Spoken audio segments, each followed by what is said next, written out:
All right, the package. So, after observing and looking at some real package placements of people, engines, things like that, these we'll look at some sketches and how I would approach starting to package, whether it be occupants, in the case of this little taxi, in an interesting way to come up with a, in this case, a very, wacky looking sort of original vehicle package. So the first thought, it starts a lot of times this way, is just into defining the concept, is to get familiar with, again, the proportions, but back to where am I going to put the people, how many people, how do they get in and out of the vehicle, where does the driver sit?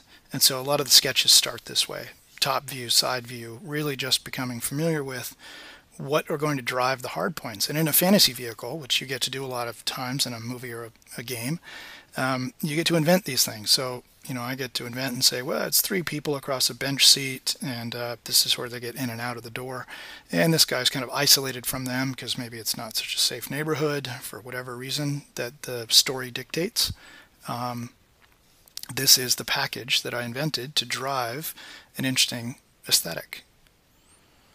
Same with this one, although he's kind of squeezed in here, but it is a little three-wheel concept with a sort of movable platform a la, a Segway that could balance, kind of like this is like a human foot, and this whole upper is balanced gyroscopically to make this have a very small footprint and yet have, right, an enclosed cockpit on top. So starting to play with the package. So this is really not at all about styling. In regards to transitional forms and graphics and surfacing, it's really all about just what's the overall shape and proportion and stance and why. And in this case, the why was driven by a functional package, right? So it was really engineering that drove the aesthetic of this wacky little vehicle. So if you're familiar with my drawings, I wouldn't even call it a style so much as it's just model building for me. So it's trying to come to grips with, can I arrange the elements I need to make this a open wheel sports car, for instance, in an interesting way to have, right, a pleasing form or a pleasing balance to that shape. And so getting this right from the beginning before you start to do the skin, I mean, it all sort of happens simultaneously. But definitely at the forefront of my mind is the packaging. Where's the steering wheel? And where does that associate and align properly to the, where the person's head's going to be in the body? And then does it overlap the front of the seat in the right spot? And here's the center line. You can always usually find a center line in my drawings. Here it is on the ground. But then, what's the right, how much room do I need around that steering wheel and seat, and how much headroom do I need, and how much room over the dashboard, right? If this is the dashboard where all the gauges are going to live, where the IP goes, then do I, how much further out and above do I need to go to make a windshield? And so this would be really just a first pass sketch at defining my hard points, trying to move things around in an interesting way to drive an aesthetically pleasing direction. Here's another example, albeit of a super wide angle lens. But again, trying to think about, what's inside. These are not exactly the same vehicle, but so whether I'm packaging an interior or packaging everything, in this case of like a sort of odd looking high ground clearance F1 inspired vehicle with some exposed shock absorbers there, just because they're fun to watch from the cockpit. Then where you put in the fuel and the air goes into the engine, and radiators, so air goes in, air goes out. So it's really driven by engineering more than anything. Here, this was an old game vehicle and had to carry this car, and the car would enter up a ramp in the back, and then there was a side door that had to open somehow, and in theory the car was going to shoot off of a platform back into traffic and keep on going. So it was based off an old that old GMC RV, but again, it's a relationship always back to in this case, the people, right? And then the person looks like he has to fit properly in the car, and then the car is supposed to fit inside the vehicle. So the, packaging and thinking first about the human scale, and then, oh, that drives a certain size of the door, right? And then, of course, this vehicle is sort of my driving factor around the bigger vehicle itself because it has to fit inside. And if I have to fit this guy inside above the rear wheels, right, I can't do huge rear wheels because then there's no space inside. So it's going to have smaller rear wheels at the back to allow for this functional platform, which should allow then for this guy to stand up at the same time and get out of the car and work on the car. So you can see these early sketches are really driven by the package. And then later, once you've become familiar with how things work and where the stuff needs to go so as not to lose the function of the object, then you can start to do some styling passes. And see, there's just a couple of the styling passes early on. This little sketch of an airplane, which I showed the color version earlier, but you can see this is very clear packaging of the human body, right? Although he's got some oddly proportioned legs here. But this guy is our pilot with odd legs, and maybe he's wearing a parachute and it's part of his seat, and he's got some controls. He's got a little instrument panel here and some gauges and a way to control the surfaces, right, for flying. And so it's really about where do I put the person, then how does everything build off of that. And that's, for me, the underlying most important and also most fun thing to play with to come up with original vehicles. So in this case, down here in the lower right, you'll see the working sketch. This is the very first sketch where literally it's all about defining hard points.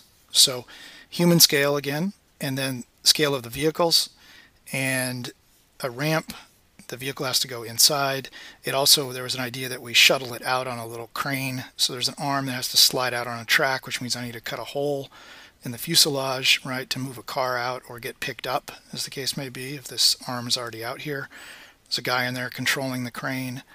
And then, a tail gunner and engines, overhead wing. So this is the packaging sketch, which a lot of times they look like this. They're, all about measuring in perspective and laying out where things have to stay. And then I can do styling passes on top. So hard points first, then an overlay on top, and start to do styling passes. So I think there were 3 styling versions I did for this cargo plane. And again, this is for a game. This is the boss that you had to defeat. And so they were, taking enemy vehicles in and out of this thing and protecting it. I think that was the scenario. Not quite sure. But most important point, packaging, hard points, then styling. Another couple of examples, sort of working sketch towards the top, and then sort of this middle sketch is more of a styling pass on top of, wasn't over the same sketch, but you get the idea. Same one here at the bottom, more of a working sketch to nail all of my hard points. Scale of the main flight deck up here versus this little funky tail gunner, or not even tail, but put them out on the pontoon here out at the end of this ground effect wing. And then there's the ship, right, or more like PT boat scale that has to go into the back. Okay, blimp, right, again, I picked some of these that have clear skins to them so we can see through to the structure and the packaging of the functional elements. So a little cockpit here because maybe this guy, I don't know, they pick up some rare mineral off this funky faceted building, but his whole goal and his whole function is to be able to steer this vehicle and bring it in to couple with whatever this is. I don't know, maybe it's just an anchor to hold it while it lands and while it's positioned there.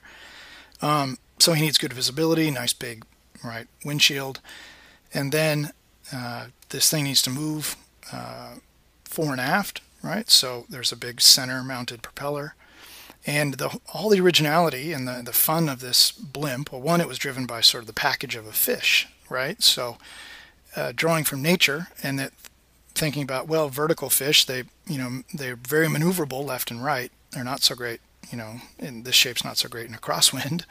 but like it's the opposite of a big bullet blimp, sort of fish-inspired, voluminous package, right, with hopefully enough lifting force to lift this lightweight engine, its power here, and our flight deck, our cockpit there. A rudder at the back, okay, which can direct the flow of air that's being driven by this turbo prop through, right, and that gives it forward directional thrust, and then this guy can direct whether it goes left or right. And then these guys are little, trim propellers maybe when he's coming in for a landing here, a couple little to assist. Maybe they rotate as well to spin it in place.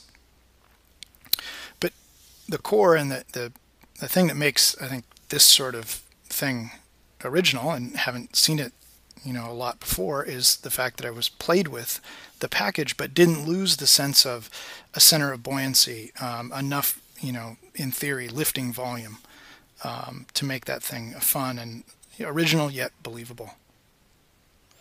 Here's a little underlay for that boat that I showed earlier, a little jet ski sort of thing with it as well. And you can see there's my top view, there's the center line, in this case the water plane, again referencing back to the human for scale, and he has to fit inside here, he has to walk under that, so that dictates the height. And also makes it relatable that this is a pretty mean gun when you look at the size of it in relation to this guy, right? If we didn't have this human body or the windows, those are the sort of the giveaways, usually railings, doors, windows, those give us a sense of the human scale. If you don't have that, then this could be, less menacing, for instance. But once we see it in relation to a human, it has a bit more attitude and character. The next thing we're going to move on to, I think a couple more slides to go here, but the next thing we'll move into is the discussion more about styling. And I've got sort of 8 checks, sort of steps along the way that I'm going to get into and explain in more detail. All the bikes I designed that you saw before start this way with the hard points. So I decide on the wheelbase, I decide on where the rider's seat needs to go, handlebar height, distance from the seat, distance above the wheel, also axle angles, points of rotation for the suspension to work. And once I have those hard points, then I can go in and do any of the styling that I like. As long as I keep the hard points in the same place, I know the vehicle is going to work. In this case, the vehicle is a bike. But, and I know it sounds all very simple and logical, but you'd be very surprised at how many people rush into the styling to the detriment of the function of the vehicle. And then, the loss of believability and, it goes a long way to selling something that's futuristic or playful or fanciful. You need to retain the familiar. And the familiar in this case, right, is the fact that this bicycle has recognizable hardpoint placement, right? Handlebars are in their normal position, they always are, and same with the seat and the pedals and the bottom bracket, and has 2 wheels. And so, I think that the general audience becomes more accepting of some interesting aesthetic options or directions when they can relate to what they've always known a bicycle to be like. This brings us into our last slide for this section, and then we'll move into a more styling specific discussion where I'll share with you the checkpoints and steps I take in developing a concept sort of start to finish once I've got the package nailed. So this is a packaging and interior in this case, so even more sensitive to the position of the human body, so where the feet are, knees, hip point back here, seat back, and then where the head is placed, and does that all relate to the size and scale of the steering wheel. This is actually the second sketch in developing this interior. The first step was even to do a simpler box with the right width for the car, the center line, which is where the driver is placed in this case, and get that nailed, and then I could go in and start to, is the steering wheel a pistol grip style with funky shift levers, play with things like that. And the line, this became the final line drawing actually for the rendering because I painted over the top, so all the line stuff went away in the end. But it's nice, I think, providing both a line drawing and a rendering can really help the person who's set to task to model something like this. So let's move into the next section.